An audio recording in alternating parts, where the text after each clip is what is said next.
ऊपर प्रभु की कृपा है ये हम कैसे पहचाने? ये 8 लक्षण प्रकट होने लगते हैं जिसके ऊपर प्रभु की कृपा होती है। हमारे ऊपर प्रभु की कृपा है ये हम कैसे पहचाने? तो ये 8 लक्षण प्रकट होने लगते हैं जिस पर हरिजू की प्रियाजू की कृपा है। पहला, घोर अपराध करने वाले के प्रति भी दया की भावना, शांति पहला लक्षण है। भाव में भी पहले शांत भाव है। हमारे ऊपर श्री हरिजू की कृपा है, इसकी पहचान ये 8 लक्षण। पहला, शांति, अर्थात घोर अपराधी के प्रति भी गुस्सा ना क्षमा करना, ये हरि की कृपा का लक्षण है। देख लो भाई, घोर अपराधी शब्द तो जाने दो, जरा सा प्रतिकूल हो जाए तो लाख समझाओ पर भ्रकुटी तनी रहती है। भला ऐसा है? अपराधी पर भी क्षमा का भाव होना, ये हरि कृपा पात्र में ही होगा, अन्य में नहीं। तो अगर अपने हृदय में ऐसा लगे कि ऐसा नहीं है तो हरिजू से प्रार्थना करनी चाहिए कि कृपा करो मेरे में सामर्थ्य आवे। दूसरा, अनुसूया, वो किसी भी के प्रति कभी भी कोई दोष दर्शन ही नहीं करेगा। दोष कथन, दोष श्रवण की तो बात जाने दो।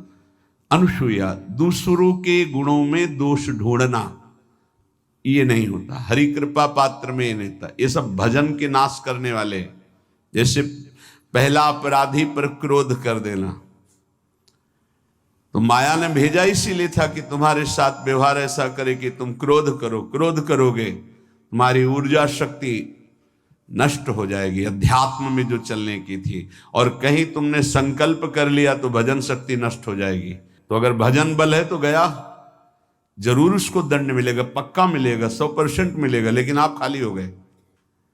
ना भजन करने की वृत्ति रहेगी और ना भजन रहेगा, दोनों बात। अनुसूया, किसी के सद्गुणों में दोष देखना, गुणों में दोष ढूंढना, ये हरि कृपा पात्र में नहीं होता। ये बहुत मंगलमयी बातें हैं जिससे हमारा भजन मार्ग पुष्ट होता है। तीसरा, वो बाहर से और भीतर से पवित्र रहता है, हरि कृपा पात्र। शौचाचार का ज्ञान होना चाहिए, वस्त्र आपके पवित्र होने चाहिए, ये बाहरी जल रज आदि के द्वारा बाहरी पवित्रता। और निष्कपटता, निश्चलता, सत्य भाव, ये अंदर की पवित्रता है। अगर कपट है, छल है, असत्य है तो हृदय मलिन रहता है। भीतर और बाहर से पवित्र रहना, इसमें खास बात क्या है? भीतर और बाहर से पवित्र रहने में, भीतर और बाहर से सदैव पवित्र कौन रह सकता है? तो बोले जो पुंडरीकाक्ष भगवान श्री हरि का प्रियाजू का स्मरण करता रहता है वो शवायाभ्यंतर शुचि, वो बाह्य और अभ्यंतर दोनों से पावन रहता है। तीसरी जो कृपा का लक्षण है, अर्थात वो सदैव भगवत चिंतन परायण, शौचाचार का पालन करने वाला, बाहर और भीतर से हरि कृपा पात्र पवित्र रहता है। चौथा, ऐसे कार्यों का अनुष्ठान न करे जिनमें हमारा भजन छूटता है, जिनमें सत्य छूटता है, जिनमें भगवत भाव छूटता है। जैसे आपके ऊपर कृपा हुई, आप भगवत मार्ग में चल रहे हैं, अब आप ऐसे संसारिक कार्यों का अनुष्ठान कर रहे हैं जिनमें आपकी चित्तवृत्ति बिल्कुल भगवत विमुख हो रही, तो जीवन का लाभ क्या होगा? लाभ तो है भगवत स्मरण सहित। जैसे कल एक ने प्रश्न किया कि मैं खाता तो नहीं हूं लेकिन मांस की दुकान में मांस बेचता हूं, होटल आदमी, क्या उचित है? ये उचित कैसे हो सकता है? तुम और भी तो व्यापार कर सकते हो। जरूरी है धर्म का पालन करने की इच्छा करते हो, धर्माचरण करते हो, ऐसा नहीं। तो विरत बहुकर्मा, उन कर्मों से हमें विरत रहना है जो हमारे धर्म के विरुद्ध है, जो भजन के विरुद्ध है। हरि कृपा पात्र ऐसे कर्मों का अनुष्ठान कर ही नहीं सकता। अपने भजन का फल देखना भगवत कृपा पात्र के सबको प्रदान कर देना। हिम्मत है? अपने भजन, इतनी मेहनत से किया हुआ भजन, भजन होने के बाद हे प्रभु इस भजन का फल हो, सर्वे भवन्तु सुखिना सर्वे सन्तु निरामयः। यहां तो कहते महाराज एक माला रोज आपके लिए करता हूं कि आपकी बीमारी ठीक रहे, तो शेष किसके लिए करते हो प्रभु? शेष क्या? अगर इष्ट और गुरु के लिए तुम्हारा है कि एक माला करते तो फिर इतनी माला करते तो हमें क्या होगा? सब आपको दे देंगे तो हमें क्या होगा? तभी भजन का रहस्य नहीं जाना।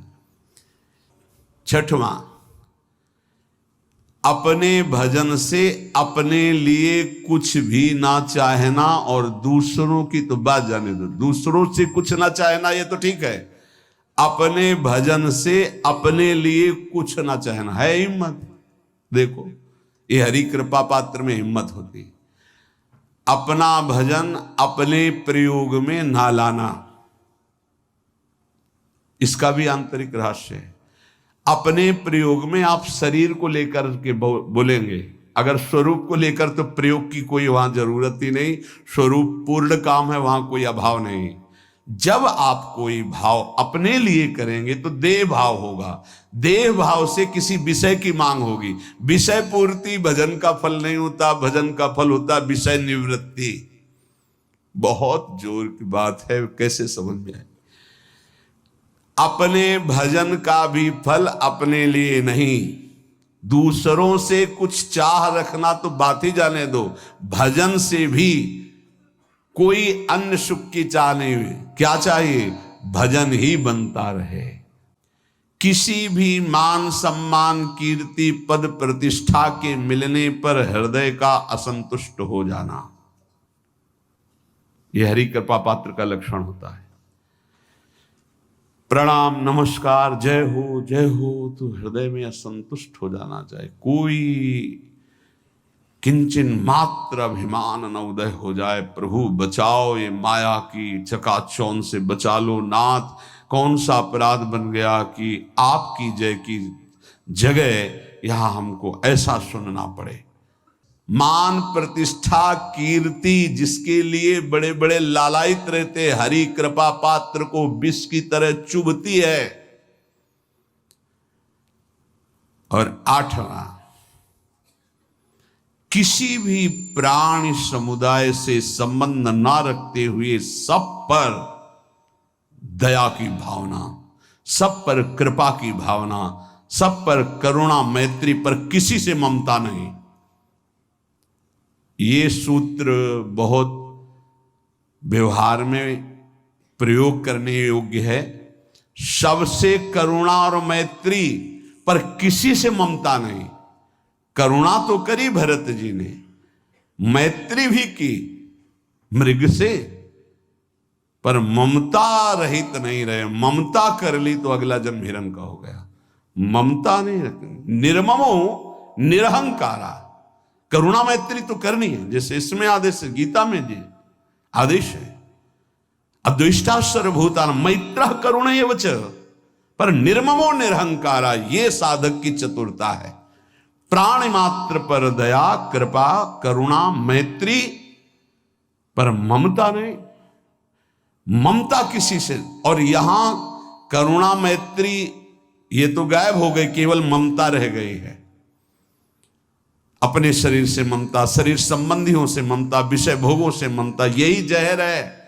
संबंध में ये ममता ही जहर है, विचारों में अहंकार जहर है, कर्मों में ये आसक्ति जहर है। इसी जहर को मिटा दे तो जीवन मुक्त महापुरुष कर्म करते हुए, विषय सेवन करते हुए, वार्ता करते हुए, विचार करते हुए, बिल्कुल जहर रहित उसका जीवन हो गया। तो ये 8 बातें हरि कृपा पात्र में होती हैं, इनको बार बार सुनना, हृदय में धारण करना।